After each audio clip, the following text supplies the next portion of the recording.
Bienvenue sur cette vidéo, je m'appelle Frédéric Courtois, je suis le fondateur du blog Made in Entreprise qui aide les personnes comme vous qui veulent créer leur business, que ce soit traditionnel ou en ligne, à se lancer et à avoir une méthode, on va dire, pour réussir à se lancer sereinement. Nous allons voir dans cette vidéo quels sont les avantages d'un business en ligne. Alors qu'est-ce que vous allez voir, qu'est-ce que vous allez apprendre dans cette vidéo? Vous allez découvrir l'intérêt de créer un business en ligne par rapport à un business traditionnel. Alors moi, justement, mon blog m'aide à vous donner ce genre de choses parce que tout simplement, j'aide autant les gens qui veulent créer un business traditionnel que les gens qui veulent créer un business en ligne. Les gens, enfin, je le vois à travers les commentaires que j'ai sur certaines publicités que je fais ou les commentaires que j'ai en direct. Parfois, les gens pensent que le business traditionnel est la seule façon de gagner sa vie et que le business en ligne, c'est enfin, que c'est vraiment une arnaque et que il faut pas y aller, etc. En fait, c'est très très très simple la différence entre les deux. Le business traditionnel, c'est je sais pas, la boutique que vous avez à côté de chez vous, c'est devenir consultant et aller en entreprise pour et donner votre savoir-faire, enfin donner vos connaissances. Ou alors ça peut être aussi, par exemple, monter un bar, enfin voilà, peu importe. Ça, c'est un business traditionnel. Ça génère souvent pas mal de frais, pas mal de coûts, un local, des salariés, etc. Le business en ligne, en fait, c'est ni plus ni moins que votre business traditionnel, mais qu'on va transposer via de la digitalisation. C'est-à-dire qu'on va digitaliser votre savoir-faire, on va digitaliser vos connaissances, on va digitaliser votre passion, et on va en faire un business en ligne. Donc je vois pas en quoi c'est une arnaque, c'est simplement la transposition de votre business traditionnel en un business en ligne. Le Covid, par exemple, a accéléré ça, et la plupart des business ont été obligés de se digitaliser. Donc les boutiques de vêtements, elles ont été obligées de monter une partie en ligne, de vente en ligne. Les restaurants ont été obligés de mettre du click and collect pour de la livraison et compagnie. C'est de la digitalisation. Enfin voilà, en fait, tout le monde le fait, mais tout le monde croit que voilà, c'est une arnaque, alors que c'est ni plus ni moins que la digitalisation de vos connaissances. Donc on va voir un petit peu justement l'avantage de cette digitalisation et pourquoi c'est intéressant et pourquoi tous les gens l'ont fait pendant le Covid. Et vous allez voir que tous ces avantages-là vont vous aider à y voir un peu plus clair et à mieux comprendre ce que c'est un business en ligne. Alors, le faible coût, tout à fait. Déjà, en commençant par là, un business en ligne, quand on le monte, ça coûte très peu. Pourquoi? On va le voir ici. Pas de salarié, pas de local, et pas besoin d'un gros investissement de départ. Tout simplement parce qu'on n'a pas de salarié, on n'a pas de local, parce que souvent on commence par une micro-entreprise, on ouvre une micro-entreprise, donc pas de frais de gestion, pas de frais, donc pas d'expert comptable, pas de frais à la création, c'est-à-dire déposer ses statuts au greffe du tribunal, publier une annonce légale, tout ça. Quand vous montez une SARL ou une SASU, vous en avez pour 260 euros environ de frais. Là, vous n'avez rien parce que on part sur une micro-entreprise, parce qu'on peut se le permettre, on n'a pas de local, on n'a pas de salarié, on a très peu de charges. Donc du coup, voilà, ça permet déjà d'alléger la structure. Donc on a un très faible coût de départ. Donc c'est pas illusoire, hein, c'est vrai, vraiment. Donc on a un très faible coût de départ et on va voir le détail juste après. Donc voilà, combien ça coûte un business en ligne? Alors là, je suis parti vraiment dans l'optique de quelqu'un qui a envie d'investir un petit peu. On peut très bien partir avec 0 euros. Moi, c'est ce que j'ai fait sur deux de mes trois business en ligne. Le troisième, c'est mon centre de formation et j'ai dû mettre un peu plus d'argent. Par contre, les deux premiers, je les ai montés avec 72 euros, c'est-à-dire le nom de domaine, l'hébergement de mon site, et puis c'était fini. D'accord? Donc on peut très bien imaginer, avec un très faible coût, partir sur un business en ligne. C'est l'avantage du business en ligne. Il y a des inconvénients au business en ligne, j'en ferai peut-être une vidéo d'ailleurs, mais il y a beaucoup d'avantages par rapport au business traditionnel et le coût en fait partie. Donc un site web, je pars sur la base de 72 euros si vous le faites vous-même, bien sûr. Moi, j'apprends dans mes formations justement à être autonome là-dessus. Mais voilà, c'est le coût minimum d'un site web, c'est l'hébergement et le nom de domaine. Un autorépondeur, qu'est-ce que c'est? C'est un outil qui vous permet d'automatiser pas mal de choses, notamment de concaténer au même endroit toutes vos adresses mail, toutes les adresses mail que vous avez récupérées de vos prospects, et puis après d'automatiser beaucoup de choses, la prospection, d'automatiser le suivi client, d'automatiser pas mal de choses, parce que vous allez faire rentrer les gens dans des séquences mail en fonction de leur profil, et du coup, voilà, au début c'est beaucoup de boulot, contrairement à ce qu'on pourrait croire, un business en ligne, au départ c'est beaucoup de boulot, et après, vous, justement, cette automatisation, en créant des séquences de mails, des choses comme ça, et bien, du coup, vous allez vous libérer du temps grâce à cela. Les frais de gestion de la web entreprise, c'est 0 € parce qu'au départ, on part sur une micro-entreprise. C'est rare que dès la première année sur une micro-entreprise, on gagne plus de 35 000 euros. Voilà, moi je l'ai jamais vu encore pour l'instant. Donc voilà, ne vous laissez pas avoir par des fausses promesses. Les gens qui vous disent que vous allez gagner 10 000 euros au bout de 3 mois, ça n'existe pas. Si ces gens savaient faire ça, ce seraient des magiciens, et puis bon, ils seraient multimillionnaires. Voilà, je ne doute pas qu'il y en ait peut-être qui sachent le faire, mais bon, voilà, moi j'en connais pas en tout cas. Et moi je suis pas comme ça non plus, je vous promettrai jamais de gagner 10 000 euros en 3 mois, ce n'est pas possible, autant sur un business traditionnel que sur un business en ligne. Il faut le temps de la mise en place, il faut le temps de se faire connaître, d'augmenter sa notoriété, voilà, de prendre sa place tout simplement sur le marché. Donc du coup, en 3 mois, ce n'est pas possible. Donc il faut vraiment relativiser ça et que vous appreniez à faire le distinguo entre les fausses promesses et les vraies promesses. Autre frais possible, donc ça c'est des frais qui peuvent arriver si vous voulez aller plus vite, parce que bien sûr on peut gagner plus, mais si on veut gagner plus, il faut investir dans de la publicité, notamment sur Facebook Ads, LinkedIn Ads, Google Ads, et là ça va vous permettre on va dire, de progresser beaucoup plus vite. Mais voilà, il faut pouvoir se le permettre, il faut avoir un budget de départ, et ça, voilà, moi je le propose dans ma formation, mais dans l'idée, c'est pas une obligation. C'est-à-dire que si vous voulez rester sur les premiers, les deux premiers frais qu'on a, c'est-à-dire le site internet et l'autorépondeur, ça peut largement suffire. Moi, la publicité, j'y suis venu, mais vraiment très très tard. Pour mon centre de formation, justement. Pour mes autres business, j'en ai pas eu besoin et j'ai trouvé toujours des palliatifs pour éviter d'avoir à engendrer des gros frais parce que moi, je suis quelqu'un de prudent et que je voulais pas me mettre en difficulté avec des gros frais. La sous-traitance aussi, alors ça, c'est quelque chose qui arrive justement quand on bascule souvent d'une micro-entreprise vers une SARL ou une SASU, donc une société, et plus une société, enfin une entreprise individuelle comme la micro-entreprise. C'est-à-dire que quand on bascule, on a possibilité de défalquer ses charges. Ce qu'on n'a pas sur la micro-entreprise. C'est-à-dire que sur la micro-entreprise, si vous dépensez 2000 euros, et vous allez quand même payer des charges sociales dessus, parce que ça rentre dans votre chiffre d'affaires, enfin c'est un peu compliqué, mais dans l'idée, plus vous allez dépenser, et plus il sera intéressant de basculer sur une société.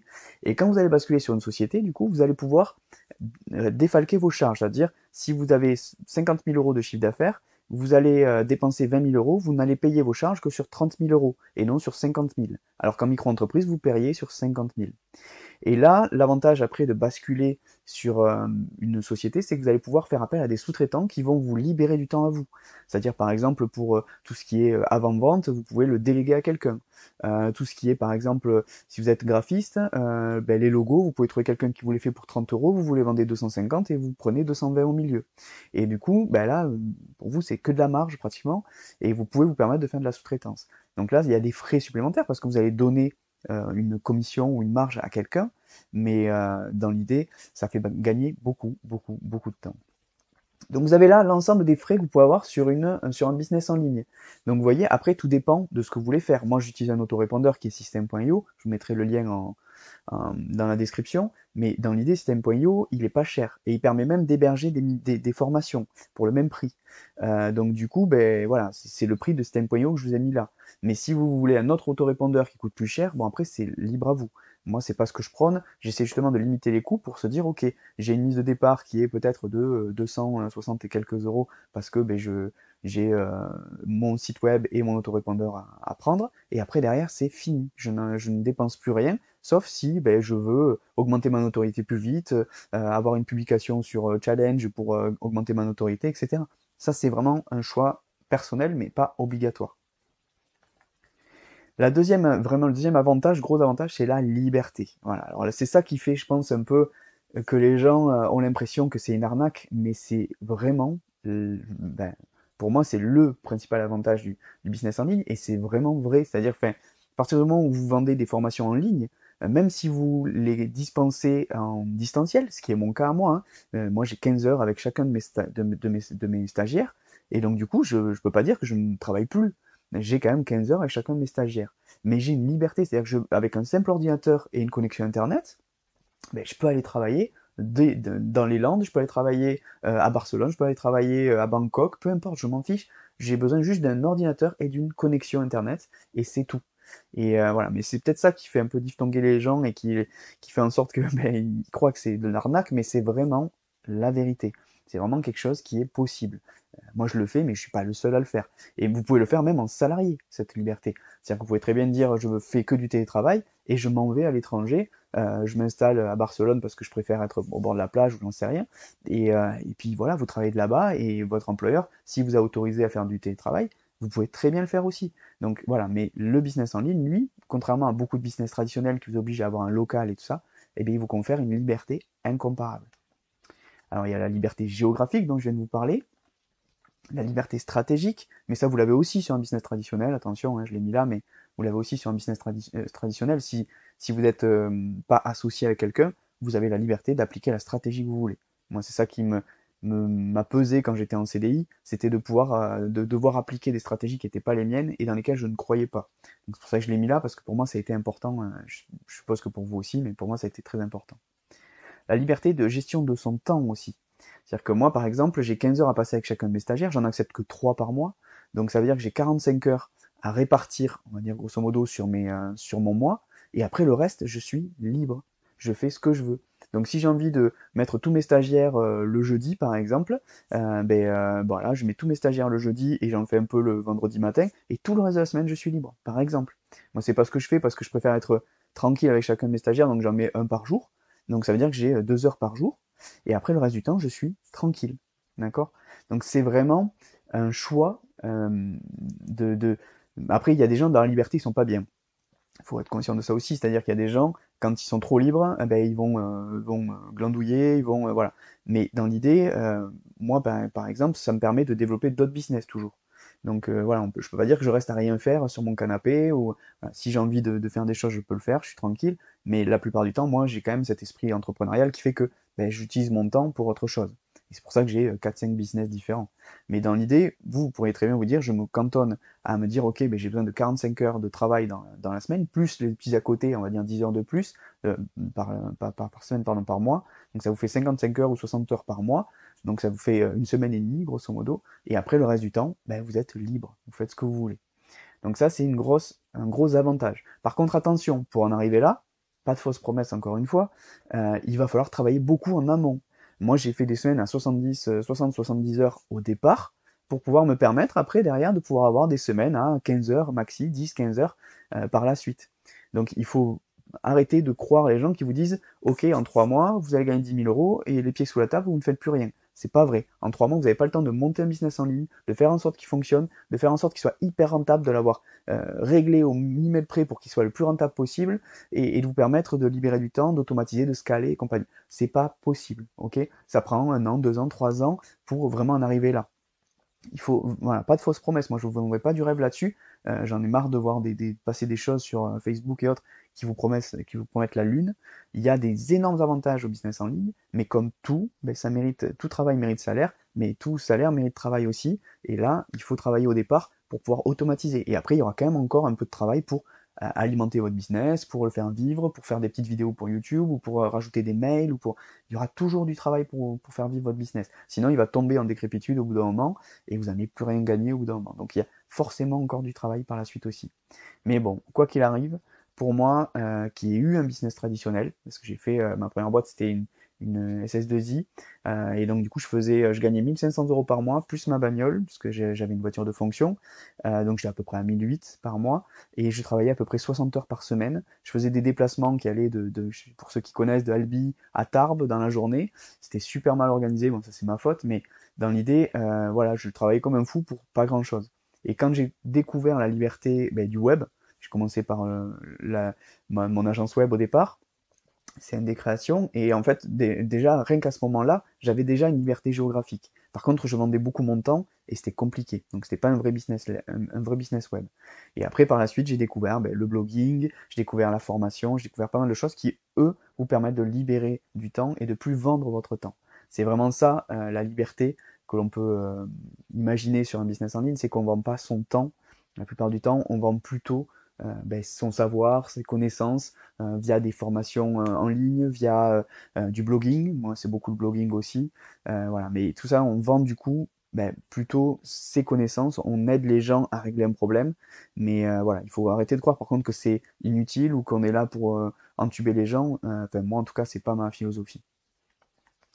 Voilà, donc le troisième avantage, c'est la simplicité de gestion. Pourquoi? Ben, c'est super simple à gérer, il n'y a pas de salariés.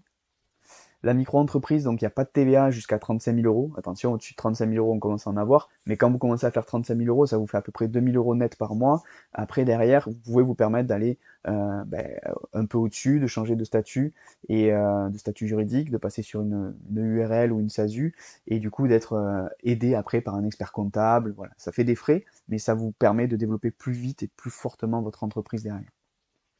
Il y a peu de dépenses. Donc c'est super simple à gérer. Il y a très peu de dépenses. Sur une micro-entreprise, ben vous allez déjà, si vous faites zéro de chiffre d'affaires, vous payez zéro.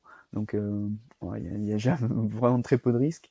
Et puis derrière, ben, surtout, il n'y a pas de frais, il n'y a pas d'expert comptable, il n'y a pas de charges sociales qui sont cachées comme sur une SARL ou des choses comme ça. Donc voilà, si on part sur une micro-entreprise au départ, et c'est le cas pour 95% des gens qui ont suivi ma formation, mais à ce moment-là, vous êtes relativement tranquille, c'est super simple à gérer. Et il y a la possibilité aussi d'automatiser certaines tâches qui fait que ben, ça aide à, on va dire, gagner du temps et à gérer simplement votre société. On va le voir un peu plus loin parce que c'est un des autres avantages du business en ligne. On peut automatiser beaucoup de choses, mais il y a beaucoup de choses que vous pouvez mettre en pilote automatique, on va dire, et qui vont vous faire gagner énormément de temps.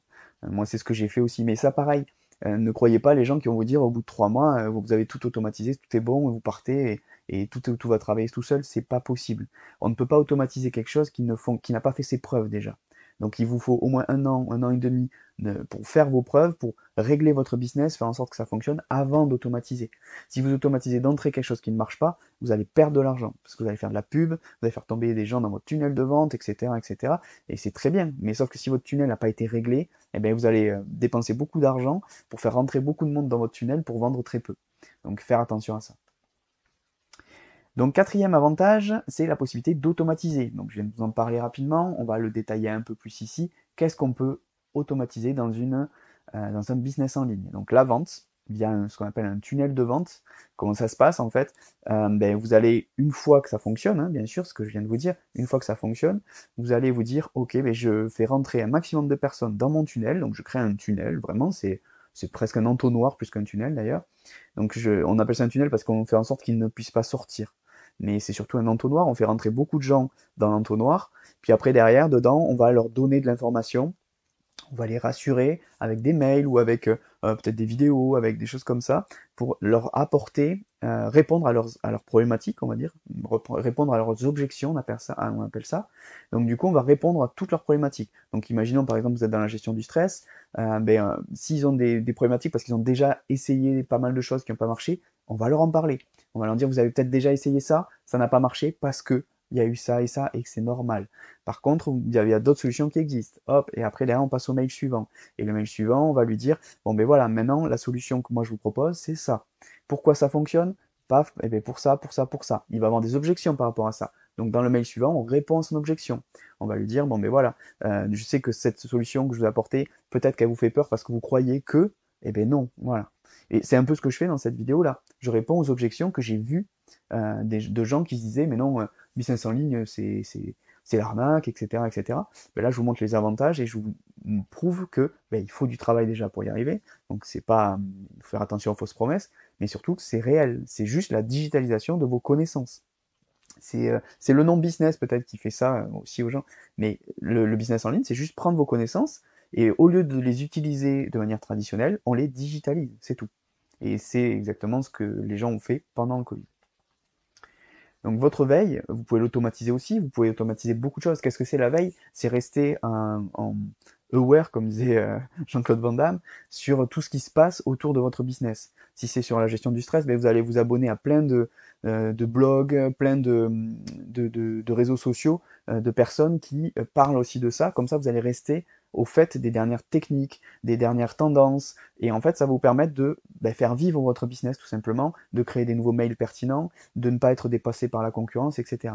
Et tout ça, vous allez pouvoir l'automatiser. Alors vous allez me dire, vous pouvez le faire sur un business traditionnel, c'est vrai. Sauf que quand on est sur un business en ligne, on est plus proche du web, et du coup, souvent, on a tendance à apprendre à utiliser des nouveaux outils, comme Google Alert, comme les réseaux sociaux, etc. Et du coup, on va beaucoup plus loin dans sa veille et on peut l'automatiser du coup et ça permet, avec des outils comme Scoopit ou autre, de tout rassembler à un endroit et du coup de faire en sorte que l'information vienne à vous et que ce soit pas vous qui alliez à l'information.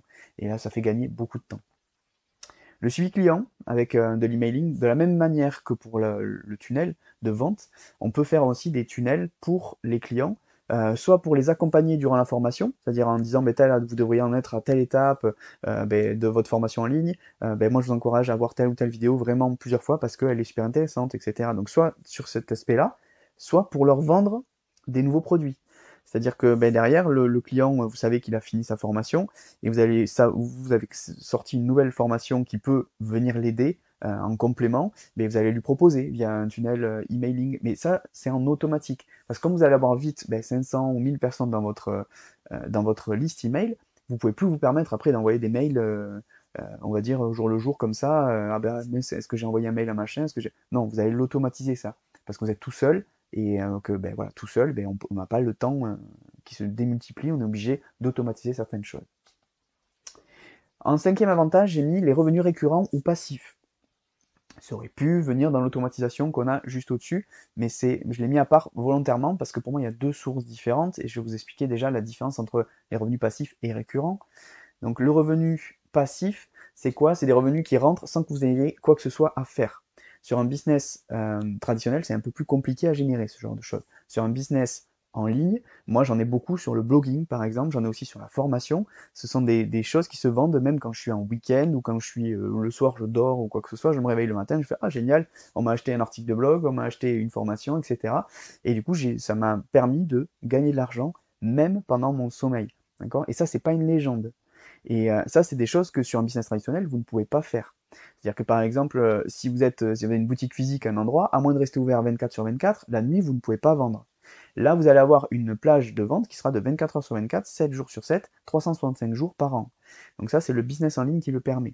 Et alors, de la vente en ligne, par exemple, via un site web, c'est pareil, hein, ça vous le permet aussi. Sauf qu'après, il faut quand même gérer l'envoi du produit, sauf si vous êtes en dropshipping, et là, effectivement, c'est un vrai business en ligne, et encore, vous avez du SAV derrière à gérer, etc. Donc, le business en ligne, lui, traditionnellement, il vous aide vraiment à générer des revenus passifs, et c'est ça l'intérêt. C'est que vous savez que dans votre mois, peut-être vous allez avoir 1000 euros de revenus passifs. Et après, le reste, il va falloir peut-être aller le chercher, etc. Mais c'est génial, en fait, de pouvoir se dire ça. Ça enlève beaucoup de tracas et de stress. Et surtout, c'est pour moi la seule manière, on va dire, de générer du revenu passif. Après, c'est pas vrai, parce que l'immobilier, par exemple, vous génère du revenu passif, par exemple, hein, et récurrent, les deux. Mais dans l'idée, voilà, ça vous engage quand même, vous avez une grosse mise de départ, il faut faire un investissement, faire un pari, il y a certainement des travaux à faire, il faut gérer les locataires, est-ce qu'ils vont payer, etc. Enfin voilà, c'est pas pareil que un business en ligne, mais ça génère aussi du revenu passif, de l'immobilier. Et les revenus récurrents, c'est quoi? Ça peut être du revenu passif aussi, hein. Mais c'est en fait, par exemple, vous vendez des sites internet et vous vendez une maintenance dessus. Mais ça, c'est du revenu récurrent. Chaque année, votre client il va vous reprendre la maintenance, par exemple. Donc ça, c'est du revenu récurrent. Et il est peut-être pas passif parce que s'ils ont un problème, vous allez devoir venir dessus. C'est pour ça que je différencie les deux. S'il y a un problème sur le site internet, vous allez devoir intervenir. Donc c'est pas passif, c'est que vous allez devoir travailler pour mériter cette maintenance-là. Alors que le revenu passif, lui, c'est par exemple, moi je vends des articles de blog et les gens viennent via des plateformes et achètent des articles de blog. Et ils sont publiés automatiquement sur mon blog. Mais là, c'est du revenu totalement passif. Je me lève, j'arrive, je regarde, ah ben t'as 63 euros de plus sur mon compte parce que la personne m'a acheté un article et qu'il a été publié sur mon blog. Donc voilà, il y a des choses hyper intéressantes ou une formation. Vous automatisez la vente de votre formation, la personne elle peut payer en ligne, etc. Derrière, la suite 100% en ligne, c'est une petite formation à 27 euros, vous avez gagné 27 euros sans rien faire. Alors c'est des petits montants, je vous l'accorde, mais c'est sans rien faire. Enfin, c'est sans rien faire, attention, parce que vous avez mis du temps à créer la formation, vous avez mis du temps à monter votre tunnel de vente et tout ça. Mais une fois que c'est en place, vous n'avez rien fait et vous avez des revenus qui arrivent régulièrement comme ça. C'est ce qu'on appelle du revenu passif. Le revenu récurrent, c'est du revenu régulier que l'on peut générer via, je sais pas, un accompagnement par exemple, que vous allez avoir sur 3 ans, vous avez un revenu récurrent sur 3 ans parce que vous avez vendu votre accompagnement sur 3 ans. Donc voilà, mais c'est deux choses très différentes, mais c'est deux choses qui peuvent être beaucoup plus faciles à générer via un business en ligne que par rapport à un business traditionnel. En 6, enfin, ben, c'est la facilité à scaler. Qu'est-ce que ça veut dire scaler? C'est un terme un peu violent, un peu scaler. Non, mais en fait, c'est hyper simple. Scaler, c'est développer votre activité sans avoir à travailler plus. Donc ça, c'est, alors pareil, attention, hein, ça c'est au bout de 2 ans, 3 ans que vous allez pouvoir scaler. Et alors, qu'est-ce que c'est? En fait, c'est que ben, vous allez atteindre un plafond, je sais pas moi, de 3 000 € par mois, au bout de 4, 5 ans d'activité, vous êtes super content, mais vous aimeriez gagner un peu plus, et vous savez pas comment faire. Et bien, avec le business en ligne, on peut scaler, c'est-à-dire on peut reproduire son modèle et le développer de manière exponentielle pour que ça puisse rapporter plus sans qu'on ait besoin de générer plus de travail. Mais ça, c'est pareil, c'est avec le temps. N'y pensez pas au départ. C'est juste, c'est pour ça que je l'ai mis à la fin d'ailleurs, parce que c'est vraiment quelque chose qui va venir au bout d'un certain moment. Il va falloir venir avec l'expérience, etc. Ben, scaler au bout d'un moment en fait.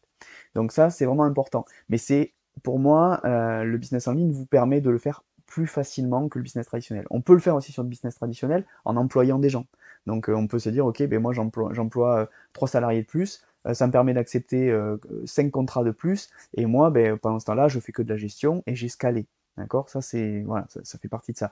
Par contre, sur du business en ligne, on peut très bien se dire, ok, mon tunnel de vente, il marche bien maintenant, je vais mettre beaucoup plus de publicité, donc je vais dépenser 500 € de plus de publicité par mois, et je fais rentrer beaucoup plus de gens dans mon tunnel, qui vont du coup rentrer dans mon tunnel, acheter ma formation qui est 100% en ligne, sur lequel je n'ai rien à faire. Donc du coup, je vais mettre un peu plus de revenus au départ, enfin de dépenses au départ, mais à l'arrivée, ça va pas me générer plus de travail parce que j'ai automatisé la plupart des éléments de mon business en ligne. Alors, c'est vrai et pas vrai, parce que, attention, par exemple, si on fait rentrer, je sais pas moi, 200 personnes de plus dans sa formation en ligne, on a quand même après derrière un suivi par mail, qui est normal, sur lequel on doit répondre en fait aux mails, aux attentes des gens, où on va perdre un peu plus de temps, parce que si on a 200 personnes, si on en a 20, c'est pas la même chose. Mais c'est quand même beaucoup plus léger que si vous deviez former 200 personnes sans avoir enregistré préalablement en vidéo votre formation. Donc j'espère que vous avez compris ce côté scalé. Sinon, je vous inviterai, enfin, je vous mettrai un lien. Je vais écrire un article là-dessus prochainement et je vous mettrai un lien en description de cette vidéo. Donc c'est à vous de jouer. J'espère que vous avez vu maintenant les avantages du business en ligne. Elle est un peu longue ma vidéo, mais c'était important que vous puissiez voir et que c'était important que je puisse aussi vous rassurer sur le business en ligne parce que tout simplement c'est un business traditionnel que vous avez digitalisé, que vous allez digitaliser. Donc vous prenez vos connaissances, vous prenez vos compétences et vous les digitalisez. N'importe qui peut digitaliser ses compétences. Imaginons un boucher charcutier, il pourrait très bien dire, ben moi je fais des formations pour aider les gens à devenir boucher charcutier, ou pour améliorer leur technique de boucher charcutier. Alors je suis pas sûr qu'ils feraient fortune, ils pourraient peut-être faire juste un complément de revenu, mais ils peuvent le faire. On peut digitaliser tout et n'importe quoi. Un gars qui est dans le bâtiment, il peut faire un super blog sur lequel il met des vidéos de tous ses travaux qu'il réalise pour ses clients, avec ben, le détail des matériaux, comment faire, etc., etc. Et il peut faire payer après la formation pour le faire, ou il peut se servir des contacts pour vendre de la prestation après aux gens. Enfin, on peut imaginer faire beaucoup de choses en digitalisation. Pratiquement tous les métiers sont digitalisables. Il y en a peut-être, j'en ai pas en tête, mais qui le sont pas. Le restaurateur, eh bien, il a réussi pendant le Covid à digitaliser. Les boutiques en ligne, elles ont réussi, les boutiques physiques, elles ont réussi à digitaliser justement en rajoutant un volet en ligne sur ça. Les formateurs, ben, qui pouvaient plus se déplacer pour aller faire leur formation, ils ont digitalisé leur offre avec Zoom, avec une Google Meet et compagnie pour pouvoir le faire à distance. Vous voyez, donc en fait, c'est juste ça un business en ligne. C'est prendre vos connaissances, prendre vos compétences, les rassembler, trouver une idée qui répond à un vrai besoin et après les digitaliser pour pouvoir aider les gens à distance ou de manière automatique à régler leurs problèmes. Donc vous voyez, c'est pas une arnaque, c'est pas quoi que ça, c'est juste un business traditionnel qu'on va digitaliser. Et je vous dis merci d'avoir regardé cette vidéo et à très bientôt sur ma chaîne. Je vous invite à vous abonner si vous voulez ne rien rater, si vous voulez en apprendre plus sur le business en ligne, le business traditionnel aussi, et à mettre un petit like sur cette vidéo si vous avez aimé. Et je vous dis à très bientôt dans une prochaine vidéo.